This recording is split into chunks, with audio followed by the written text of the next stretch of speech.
Welcome back. Today we're speaking to Andrew Cothrel. He is the CEO of Xact Medical, but more importantly, he has founded 4 startup companies. He's been corporate officer in Roche and has worked in Abbott. So he has really deep domain expertise in medical devices and healthcare. So we're glad to have you here today, Andrew. Thanks very much. Happy to be here. So today's topic is very interesting in the sense healthcare is changing, but could you imagine a healthcare today without medical devices? Yeah, no, medical devices are so embedded in almost every care delivery scenario you can imagine. And the proliferation of different devices has there's a dizzying array from a healthcare provider perspective, right? There's so much new that's out there. It's sometimes, I think, hard for people to wrap their brains around it.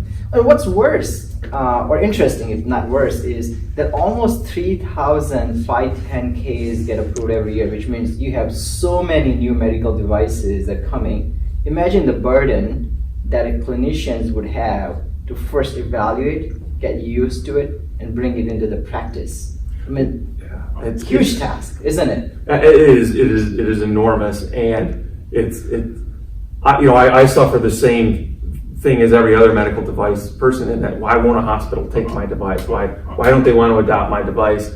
But to your point, it is impossible for hospitals to stay on the cutting edge of all the different medical devices that are constantly being innovated and upgraded and updated. Right. And I think it's incumbent on us as an industry to make our technologies much, much easier to adopt. True. Tell us more about how do you think that people can adapt the technology better, or maybe a technology becomes more adaptable, because one or the other is not an option, is both together, machine and a man, if you will. And it actually has real implication on patient safety, as well as quality of care and cost of care if you don't really align those together. What are your thoughts? I mean, how do you think about the demographics? How do you think about some of the things that actually coming into the play to match, call it man and machine? No, man-machine teaming is a big theme of mine now as I spin ideas in my head, and I think about that thematically, because demographically, as you mentioned, it's pretty clear that if you look at the rate at which different clinical skill sets are being graduated and trained versus demographically where we're heading as a country, something's going to break, right? Something has to change because we just don't have the higher level skills can't be involved in delivering all the care they deliver today. Non-physicians have to add more value to healthcare than they're adding today. And you can either make them go to school longer, train them harder, gene splice them to have a higher IQ. More likely, your technologies have to get smarter. You have to do man-machine teaming. You have to make your products easier to use. And that's different than just making your product more ergonomic, right? Having Michael Graves work on your medical device doesn't necessarily get it done.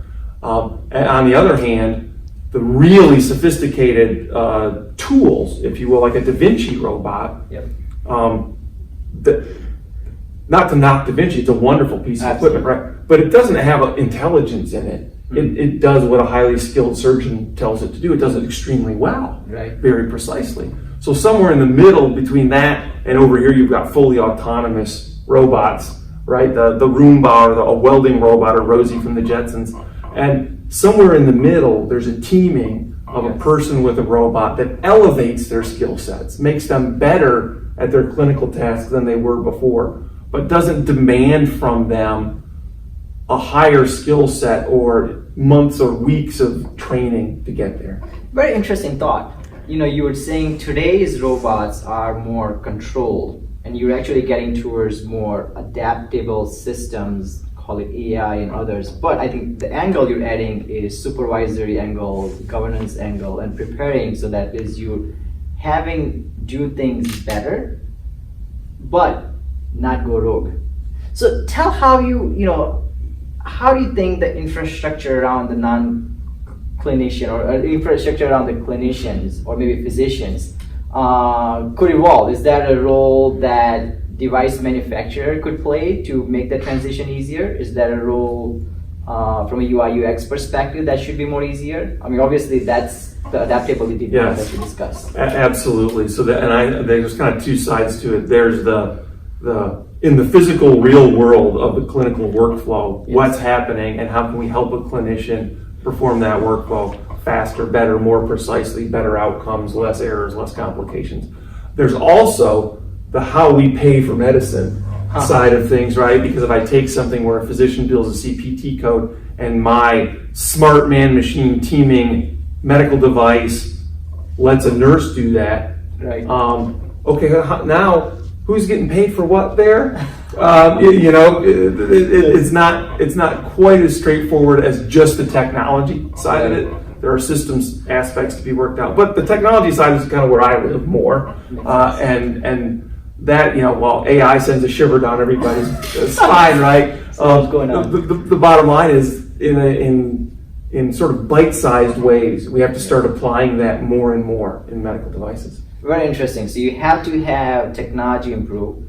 You have to have skill set really be ready for it, but not to the point, go to more school. You don't want a nurse to have a PhD, right? Right. Some regulatory expect that actually should allow a bit more, loosen it up, and pay structures and everything else probably have to align.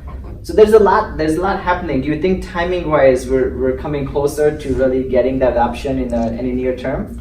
So near term is a relative term, right? And maybe self-driving cars is a reasonable analogy here, right?